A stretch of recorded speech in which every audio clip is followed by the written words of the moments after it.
여호수아 11장 6절에서 15절 말씀. 여호와께서 여호수아에게 이르시되 그들로 말미암아 두려워하지 말라. 내일 이맘때에 내가 그들을 이스라엘 앞에 넘겨주어 몰살시키리니 너는 그들의 말 뒷발에 힘줄을 끊고 그들의 병거를 불사르라 하시니라.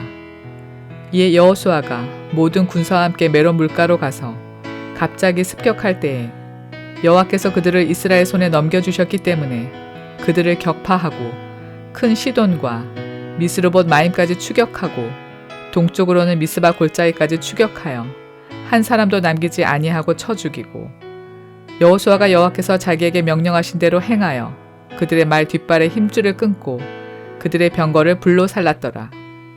하솔은 본래 그 모든 나라의 머리였더니 그때 여호수아가 돌아와서 하솔을 취하고 그 왕을 칼날로 쳐 죽이고 그 가운데 모든 사람을 칼날로 쳐서 진멸하여 호흡이 있는 자는 하나도 남기지 아니하였고 또 하솔을 불로 살랐고 여호수아가 그 왕들의 모든 성읍과 그 모든 왕을 붙잡아 칼날로 쳐서 진멸하여 바쳤으니 여호와의 종 모세가 명령한 것과 같이 하였으되 여호수아가 하솔만 불살랐고 산 위에 세운 성읍들은 이스라엘이 불사르지 아니하였으며 이 성읍들의 모든 재물과 가축은 이스라엘 자손들이 탈취하고 모든 사람은 칼날로 쳐서 멸하여 호흡이 있는 자는 하나도 남기지 아니하였으니 여호와께서 그의 종 모세에게 명령하신 것을 모세는 여호수아에게 명령하였고 여호수아는 그대로 행하여 여호와께서 모세에게 명하신 모든 것을 하나도 행하지 아니한 것이 없었더라.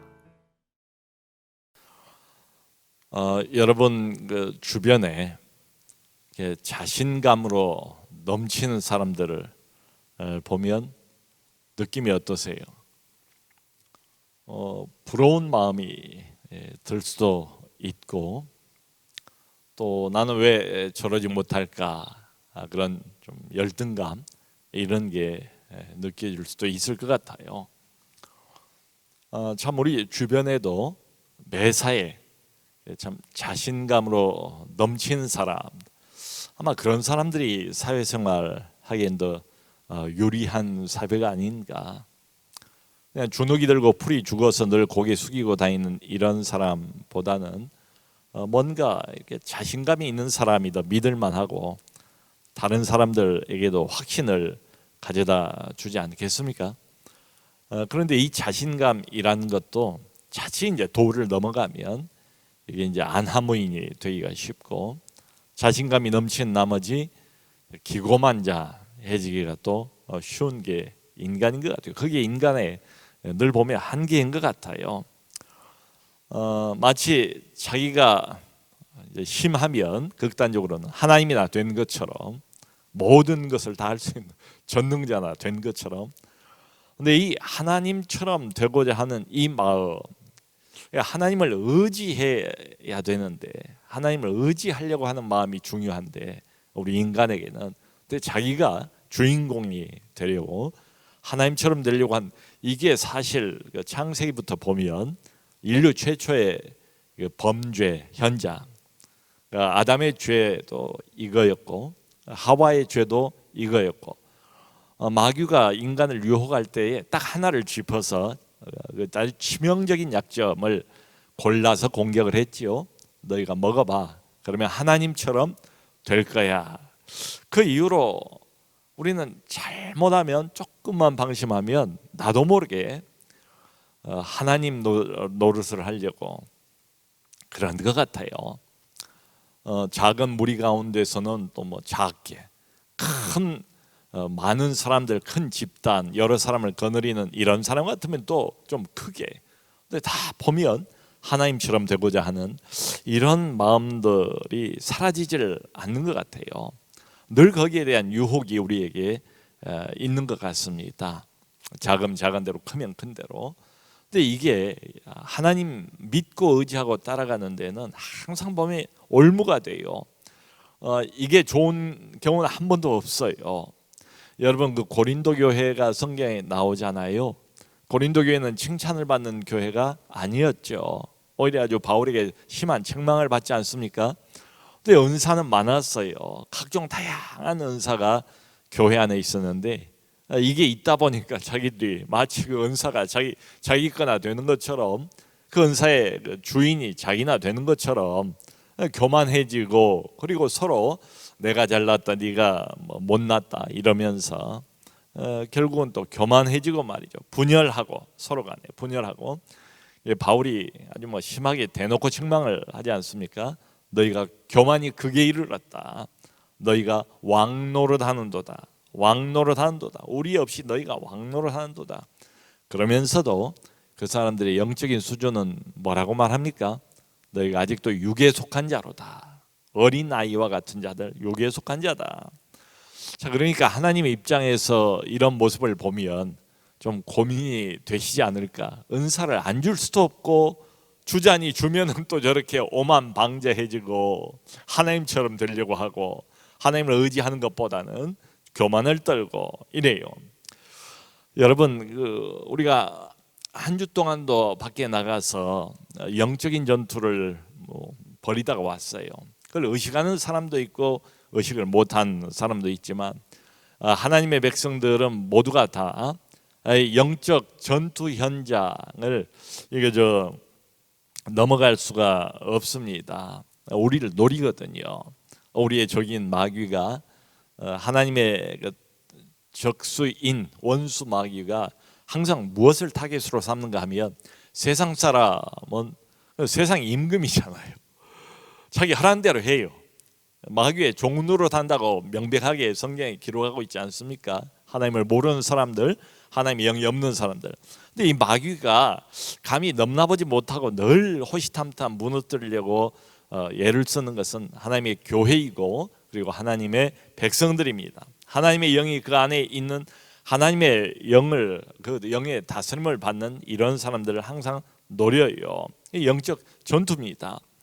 근데 이 영적 전투, 세상 유혹하고도 싸워야 되고 마귀하고도 싸워야 되고 그래요. 사람을 통해서 또 우리를 건드리고 시험 주고 유혹하고 이런 경우도 참 많고요. 그런데 생각해 보면 정작 정말로 어려운 건 뭘까? 이 영적 전투도 나 자신과의 전투가 제일 어렵지 않은가? 흔히 나를 이기는 자는 세상을 이긴다 이런 말도 하지 않습니까? 그러니까 이 광야 세상에서 세상 유혹도 늘 거세고, 외부에서 내게 이렇게 다가오는 마귀의 이 공격도 만만치가 않고, 그게 그치지를 않고, 거기에 나도 모르게 지고 패배하는 경우도 많아요. 그런데 한 번 더 생각을 해보면, 외부의 어떤 유혹이나 공격도 물론 또 대단해요. 문제가 되죠, 항상. 근데 그것보다도 사실은 훨씬 더 어려운 게 뭔가 하면, 외부의 어떤 그 유혹이나 공격이 아니라 내적인 갈등, 내적인 어려움, 이게 훨씬 더 이겨내기가 어렵지 않나. 그러니까 자꾸 나도 모르게 하나님을 의지해야 되는데, 하나님을 바라봐야 하는데 그게 잘 안 되는 거예요. 이런 데 와가지고는 돼요. 기도할 때는 돼요. 결심도 해요. 근데 밖에 나가 살다 보면 이게 워낙 우리의 그 거룩한 습성이 배이지를 않아서 그런지 자꾸 인간적인 방법이 앞서요. 인간적인 생각이 한 발짝 앞서고, 인간적인 행동과 인간적인 실천, 인간적인 시도, 이게 항상 앞서는 것 같아요. 그러니까 이렇게 되면 하나님을 전적으로 의지해야 되는데, 하나님 대신에 이런 것들을 의지하게 되지 않겠어요? 내 인간적인 생각, 인간적인 방식, 인간적인 시도 등등 말이죠. 여러분, 이게 말씀드린 것처럼 외부에서 오는 유혹이 아니고 내 안에서 벌어진 일들이기 때문에 밖으로는 잘 드러나지를 않아요. 안에서 이게 복잡거리는 거예요. 내가 알 수도 있고 의식할 수도 있지만 많은 경우는 또 몰라요. 잘 몰라요. 자기도 몰라요. 그러면서 당하는 거예요. 그러니까 잘 모르기 때문에 결국은 다루기가 쉽지도 않아요. 이게 자기 자신도, 나 자신마저도 나에게 속는 경우도 많습니다. 여러분, 그 로마서 2장을 보면 바울이 아주 적나라하게 그 유대인들의 죄를 지적을 하잖아요. 그런데 죄목이 뭡니까? 유대인들은 아주 절대 기준을 가지고 있지 않았습니까? 그게 그 사람들의 자부심 아니었습니까? 하나님의 계시 아닙니까? 하나님의 백성 아닙니까? 하나님의 온 민족들 중에서 자신들만 알았다고 성경이 그렇게 말하고 있잖아요. 그걸 그대로 이제 그런 부분은 이제 믿고 선민 사상에 사로잡혀 있었지요. 그리고 하나님이 주신 절대 기준 율법의 말씀을 가지고 있었잖아요. 이 사람들은 어려서부터 자연스럽게 율법을 배우기 시작합니다. 율법을 고백합니다. 율법을 주장합니다. 율법을 또 가르치기도 하는 이런 사람들이에요. 여러분, 그런데 바울이 거기서 지적하는 건 뭡니까? 그렇게 너희들이 믿고 고백하고 가르치지만 너희의 실제는 어떤가? 너희의 삶은 어떤가? 도둑질 하지 말라 하는 너희가 도둑질 하느냐? 간음하지 말라 하는 너희가 간음하느냐? 그러니까 도둑질이 좋지 않다는 거 다 나와 있고 십계명에도 간음하지 말라는 것도 너무 뻔하게 알고 있고 믿고 있고 고백하고 가르치기도 하고. 그런데 본인들이 정작 어떻게 산다고요? 도둑질하지 말라고 말한 너희가 도둑질하고 있고 간음하지 말라고 말은 하면서도 너희가 먼저 간음한다. 그러니까 하나님은 우리의 겉모습만 보고 속을 뿐이 아니잖아요. 우리의 고백 그것만 보고 듣고 하나님께서 오냐 너 잘한다 이렇게 받아주실 분이 아니잖아요. 하나님은 물론 겉도 보지만 더 중요하게 우리의 중심을 아세요. 나도 내 중심을 모르는 경우가 많습니다. 근데 하나님은 우리의 속마음을 꿰뚫어 보세요. 말하자면 아무도 몰라요. 나도 잘 모를 수 있어요. 그 은밀한 영역까지를 하나님은 보시는 거예요. 그러니까 바울이 그 말은 사실은 하나님의 큰 음성이지요. 너희가 그렇게 이 말 저 말 하면서 온갖 세상의 좋은 말은 다 장황하게 의인이나 되는 것처럼 이렇게 늘어놓지만 정작 너희의 삶에 대해서는 쳐다보지를 않는구나. 너희가 실제로는 어떤 사람인가, 너희의 삶과 너희의 행동과 너희의 실천이 그것을 명백하게 웅변적으로 증명하고 있지 않느냐. 하나님의 음성이지요. 하나님은 우리의 중심을 아신다. 우리의 은밀한 영역까지 보신다. 여러분, 그러므로 하나님을 믿는다는 것은 내가 온전하니 너희도 온전하라. 하나님 요구처럼 온전함에서 계속 자라가야 돼요. 성장을 해야 됩니다. 그걸 하나님이 요구하세요. 그러니까 우리가 하나님 믿고 살아가는데 이 하나님을 믿고 하나님을 의지하는 이 면에서도 계속 자라갈 필요가 있습니다. 여러분, 오늘 아까 이제 읽은 그 1부인데요. 11장 1부인데 이 본문은 역시 전쟁이에요. 지금 이제 가나안 안으로 들어와서 대대적인 전쟁이 계속 벌어지고 있지 않습니까? 자, 그런데 여호수아가 이게 벌이는 이 전쟁, 여호와의 전쟁이라고 하잖아요. 하나님이 선봉장이에요. 그러니까 가는 곳마다 연전연승, 대승을 거두지 않습니까? 그런데 일반적으로 이 가나안 7족속을 이렇게 멸하고 이제 그 땅을 얻는 전쟁인데요. 이게 이제 어떤 순서가 있어요. 여호수아와 그 군대들이 먼저 중부지방, 가나안의 중부지방을 가운데를 먼저 점령을 합니다. 그게 우리가 처음에 봤던 여리고예요. 그리고 아이성이에요. 그 중부에 있어요. 거기를 먼저 점령을 해요. 그 다음에는 남부로 눈을 돌립니다. 남부를 그 다음에 이제 대패를 시켜요. 그게 지난주에 봤던 남부의 그 5 연합국입니다. 남부를 또 완전히 멸하지요. 이제 남은 데가 어딘가 하면 북부예요. 오늘 이제 전쟁은 북부 연합군을 대패를 시키는 그런 장면입니다. 이 북부 연합군은 남부하고도 달라요. 남부는 5개밖에 안 됐는데 여기는 북부 전역에서 모든 북부의 그러니까 가나안 족속들이 다 뭉친 거예요. 훨씬 더 규모가 커졌어요. 남부보다도.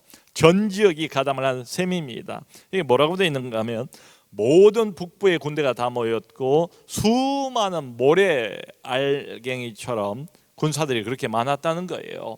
그리고 병거도 말도 힘이 많았더라. 그렇게 아까 나왔잖아요. 이 많은 거대한 대군이 메롬 물가에 진을 쳤대요. 대장은 하솔이에요. 자, 여러분, 근데 지난번에도 우리가 봤던 것처럼 그게 5개 연합국이든 50개 아니 500개 연합국이든 상관없다니까요. 적의 세력이 얼마나 대단한가, 얼마나 첨단 무기를 가지고 있는가, 영적 전투에서는 그게 문제가 되는 게 아니고 하나님이 누구 편인가, 이게 문제다. 하나님이 여전히 선봉장이에요. 남부하고 전쟁을 하든 북부하고 전쟁을 하든 뭐 누구하고 전쟁을 하든 이건 하나님의 전투입니다. 그러니까 아무도 막을 자가 없어요. 이기지 못해요. 그래서 여기 6절을 보면 하나님께서 여호수아에게 또 직접 이렇게 약속을 하세요. 아주 그 시간까지도 정확하신 하나님이 있어요. 여호수아야, 내일 이맘때에 내가 그들을 이스라엘에게 넘겨주어서 그들 전체를 몰살시키겠다. 한 사람도 살아남지 못하리라. 하나님이 직접 자기를 가리켜서 하나님이 자기를 가리켜 이게 주어입니다. 내가 이 적들을 모두 다 북부 연합군 그 새까맣게 보이는 메뚜기처럼 메뚜기가 산을 덮고 있는 것 같은 이런 광경, 바닷가의 무수한 모래알처럼 새까맣게 군사들로 덮여 있는 그 북부 연합군 대군을 다 한 사람도 남김없이 이스라엘 손에 넘겨서 그들을 몰살시키겠다. 몰살이라는 단어를 사용을 하시면서 여호수아를 안심을 시킵니다. 자, 여러분 어떻습니까? 이분은 하나님이세요. 이 말씀을 하신 분은 하나님이 이렇게 말씀을 하셨다면 이미 게임 끝입니다. 전쟁 승패는 결정이 된 거예요. 이길 겁니다. 반드시 내일 그 시간에 시간까지 말씀하셨으니까. 그런데 자, 승리를 보장을 하신 거예요. 네, 승리를 말씀하시고 보장을 하면서 여호수아에게 한 가지를 더 요구를 하세요. 그러니까 이스라엘 백성들은 말하자면 따놓은 당상이에요. 별로 수고할 것도 없어요. 하나님이 알아서 다 싸우시니까 방식은 우리가 몰라요. 잘 하나님이 어떤 방식으로 이걸 이루실지 그리고 문제를 해결하실지 모르는 경우가 많습니다. 하나 알고 하나 믿어야 되는 것은 눈에 뭐 잘 안 보여요. 이런 것들이 또 우리 생각으로는 이게 상상이 안 돼요. 그래도 하나님이 하시겠다면 하는 거예요. 이길 겁니다. 근데 승리는 따놓고 하나님이 한 가지를 미리 요구를 하세요. 승리하거들랑 그 수많은 말들, 병거들, 이 대단한 군사물자들 아니겠습니까? 그때 당시에 말의 그 뒷발 힘줄을 다 끊으래요. 그리고 병거를 불사를 해요. 이게 대단히 중요해요. 자, 승리를 보장했습니다. 승리를 말씀하자마자 바로 이어서 이렇게 하래요. 말 뒷발의 힘줄을 끊고 말이 쓰지를 못하겠죠. 뛰지를 못하는 말을 어디다 쓰겠습니까? 짐만 되죠. 그리고는 그 고대 병거라는 것도 얼마나 참 최첨단의 무기겠어요. 그 병거를 다 불살을 해요. 자, 여러분 이거 왜 이렇게 말씀하시는가? 참 이 고대에서 물자도 많지 않은 판에 이 전쟁 물자를 잘 활용하는 게 전쟁에는 큰 도움이 되지 않겠습니까? 인간적으로 생각해 보면 참 이게 아까워요. 그렇지 않습니까? 여러분 그 삼국지를 보면 그 적벽대전이라는 거 유명한 전쟁이 나와요. 그 양자강 중류에 양자강 길게 흘러가는 양자강 중류에 적벽이라는 데가 있어요. 그런데 거기서 조조군 100만하고 유비와 선권의 연합군 5만밖에 안 돼요. 이게 조조군은 100만, 여기는 5만이에요. 20배 차이가 나요. 근데 이게 이제 강을 끼고 싸우는 싸움이라 이게 화살이 많이 필요해요.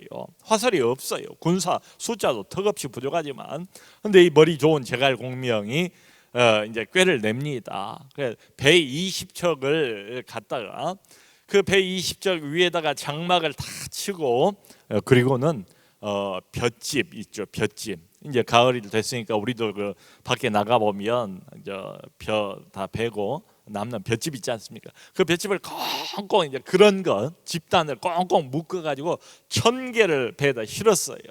그리고는 안개가 아주 깊게 자욱하게 끼어 있는 날 조조군 아주 깊이 들어갑니다. 그리고 막 갑자기 부구를 울리면서 그러자니까 깜짝 놀란 조조가 여기 이제 물을 끼고 싸우는 싸움이니까 화살이 필요하다고요. 화살을 쏘아라. 저게 매복이 해 있을지도 모르니까 가까이 가지 말고 화살을 쏘라 해가지고 무수히 많은 화살을 날려보내요. 그러니까 이 화살이 10만이 넘어 12만 개를 화살을 얻어가지고 그대로 이렇게 돌아와서 사용을 했다. 이제 이런 기록이 나와요. 여러분, 그 고대 전쟁에서 참 적의 물자를 확보하는 것은 이중으로 이득 아닙니까? 적은 마이너스고 우리는 오히려 또 그것 때문에 플러스고 말이죠. 자, 그런데 이상한 것은 전쟁에 꼭 필요한 병거 다 불사르고 필요한 말, 뒷발의 힘줄을 다 끊어라. 근데 이 뒤에 보면 또 점령한 성읍에서 남은 모든 재물과 가축은 또 이스라엘이 갖도록 허락을 해주세요. 도대체 이게 뭐냐? 근데 재물은 허락하면서 군사 장비는 갖지 말래요. 왜 그러는가? 이게 이제 오늘 본문의 메시지입니다. 여러분, 아까 우리는 인간이라고 그랬잖아요. 인간은 한계가 있어요.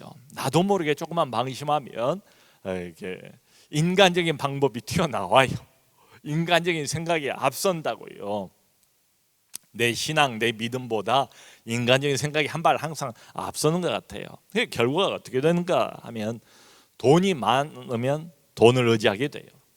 지지하는 사람이 많으면 어쩔 수 없이 사람을 의지하게 되더라고요. 사람은 별 수 없는 것 같아요. 이게 인간의 한계인 것 같아요. 그러니까 세상적으로 뭐가 좀 많지 않습니까? 그럼 나도 모르게 꼭 그러려고 해서 그런 건 아닐 것 같아요. 근데 나도 모르게 뭐가 많으면 그것을 의지하게 된다. 그 언젠가 산속에 살고 있는 그 자연인이라는 사람을 보았는데 참 제가 인상적이었던 것은 이분이 이제 그 뭐 봄이면 가을이면 산 여기저기를 다니면서 약초도 캐고 뭐 꽃도 캐고 따고 뿌리도 캐고 이래가지고 다 술을 담아 머루주, 달래주, 더덕주, 도라지주 이름도 알지도 못한 별별 술을 그러니까 이 술병이 이것도 적은 술병도 아니에요. 수백 그냥 입안 가득 저방 가득 그냥 술로 꽉 차는데 근데 그게 이 사람은 안심이 된 거예요. 그래서 제가 그걸 보면 참 사람이라는 게 얼마나 참 특이한 존재인가. 심지어는 술병이 많아도 술병이 많으면 술병마저 의지를 하는구나. 여러분, 우리가 속으로는 뭐 그렇게 생각을 하고 고백을 하지요. 나는 하나님만 의지할 거야. 우리는 정말 진심으로 그렇게 살기를 원해요. 고백은 진심이에요. 근데 그렇게 살지는 못해요. 우리는 우리의 삶의 주인이 하나님이라고 고백합니다. 우리 사역의 주인이 하나님이라고 고백합니다. 우리 가정의 주인이 하나님이라고 그렇게 고백하고 교회의 주인이 하나님이라고 고백해요. 그렇게 믿고 그렇게 고백하고 그렇게 가르쳐요. 근데 아까 유대인처럼 과연 그렇게 사는가? 그렇게 행동하면서 그렇게 실천하는가? 이건 전혀 다른 문제일 수 있다. 여러분, 하나님이 정말로 주인이십니까? 정말로 하나님만 의지하면서 그렇게 살아가고 있습니까? 우리가 말이죠. 뭐 남 바라볼 것 없이 내 자신에게. 그렇다면 이게 분명해야 되지 않습니까? 무슨 일이든지 이분이 주인이면 주인님에게 먼저 물어보고 어떤 일을 시작해야 되지 않습니까? 근데 우리가 좀 중요한 일에서 일상생활에서 말이죠. 우리 주인이신 하나님에게 그분만을 내가 전적으로 의지한다는 이런 태도와 자세로 과연 묻고 시작을 하는가? 주인이니까 이 주인이 허락을 해야 될 거 아닙니까? 주인의 응답을 듣고 일을 진행해야 되지 않겠습니까? 근데 우리가 과연 그런가 말이죠. 그렇게 살아가는가? 아니 이 교회 일도 과연 그런 태도와 자세를 가지고 주인님께 늘 물으면서 응답을 먼저 받고 주인님 뜻대로 행하는가? 그것이야말로 주인이신 우리 하나님만을 의존하고 있다는 것을 명백히 보여주는 것 아니겠어요? 저도 보니까 그런 때도 있지만 그렇지 못한 경우도 적지가 않다. 나도 모르게 그러려고 해서 그런 게 아니고 워낙 우리가 이게 몸에 배어버린 것 같아요. 내 생각을 따르게 되고 인간적인 방식을 또 따르게 되더라 말이죠. 그러니까 하나님이 내리신 결론은 뭔가 하면 말과 병거를 불사르고 말 뒷발의 힘줄을 다 끊어라 이거예요. 그러니까 하나님이 이렇게 명령하지 않았으면 우리는 자연스럽게 생각이 어디로 흘러가겠어요? 얼마나 소중한 전쟁 물자입니까? 말과 병거를 잘 보관해서 앞으로 쓸 생각을 하지 않겠어요? 그게 우리의 인간적인 생각 아니겠습니까? 이게 상식적이지 않습니까? 객관적으로 볼 때 이 아까운 것들을 왜 버려요? 왜 죽여요? 이게 합리적이지 않습니까?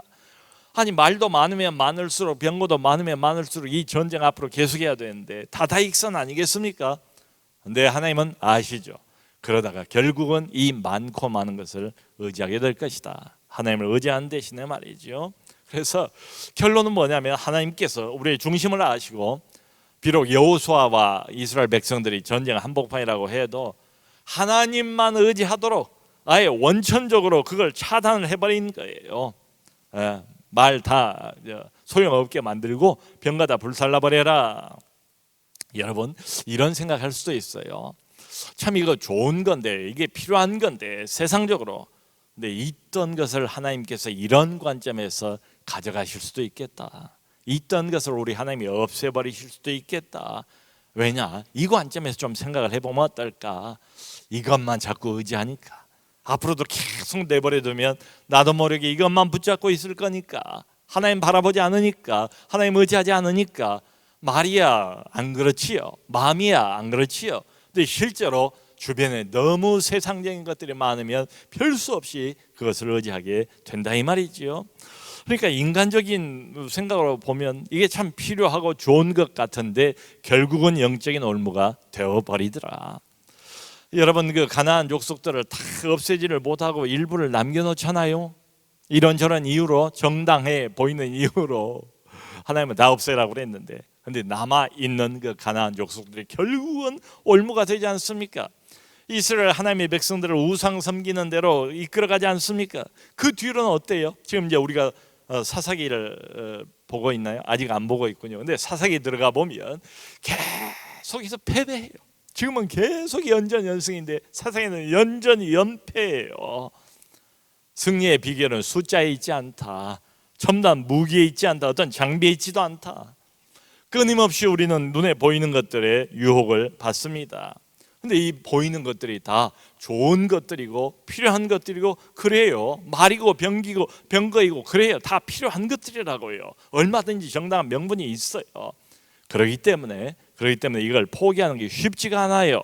그래서 잘못하면 넘어가겠다. 자신의 연약함을 좀 알 필요가 있습니다. 마치 여러분 아기가 뭘 알아요? 근데 한 손에 이렇게 과자를 쥐었어요. 근데 이 과자를 놓지를 않아요. 5만 원권을 갖다가 아기 앞에서 이렇게 살랑살랑 흔들어 본들 이 아이가 그 5만 원의 가치를 알겠습니까? 과자를 꼭 쥐고 놓지 못하는 것처럼 세상 것 하나님 대신에 세상 것 붙잡고 그것을 못 놓고 하나님 의지하는 대신에 세상 것을 의지하는 게 우리의 모습이 아닌가. 여러분 이 본문을 이렇게 쭉 읽어 보면 오늘 본문의 주어가 두 가지가 나와요. 하나는 아까 우리 본 것처럼 내가 여호와께서 이 주어가 나오고요. 또 다른 주어는 이제 쭉 읽어보면 여호수아가 이게 주어로 등장을 해요. 7절, 9절, 12절, 15절은 다 여호수아가. 자, 중요한 것은 지금 전쟁의 주체는 누굽니까? 끌어가신 분 누구세요? 승리와 참 기쁨을 안겨주신 분은 하나님이세요. 이분이 선봉장이세요. 근데 여호수아가 주체가 되는 건 아니지만 이게 주어로 등장하고 있는 장면들이 있습니다. 근데 이제 한 번 더 살펴볼 것은 여호수아가 주어로 등장하는 그 구절들은 뒤에 이어진 내용이 뭔가. 그러니까 여호수아가 주어가 돼서 무엇을 했는가 이게 중요해요. 계속 반복해서 어떤 이야기가 나오는가 하면 여호수아가 하나님의 명령대로 그대로 행했다는 내용이 계속 반복되고 있어요. 여러분 이게 바로 승리의 비결입니다. 예나 지금이나 영적인 전투의 주체는 하나님이세요. 우리는 이 전쟁을 끌고 나갈 힘도 없고 능력도 없고 지혜도 없어요. 세상적인 그 무엇, 우리 주변에 좋아 보이는 그 무엇, 이것도 그저 말일 뿐이고 적의 말일 뿐이고 병거일 뿐이에요. 우리에게 승리를 주신 분은 오직 한 분 하나님이시다. 여호수아처럼 우리는 누군가? 여호수아가 하나님께서 명령하신 모세를 통해서 여호수아에게 주신 그 명령을 하나도 버리지 않고 다 수행했다. 우리는 하나님의 대리인입니다. 하나님의 명령 수행자에 불과합니다. 모쪼록 영적 전투의 승리의 비결은 바로 이것입니다. 하나님의 말씀을 잘 수종들고 그리하여서 하나님의 승리를 누리는 우리 모두가 될 수 있기를 주님의 이름으로 축원합니다.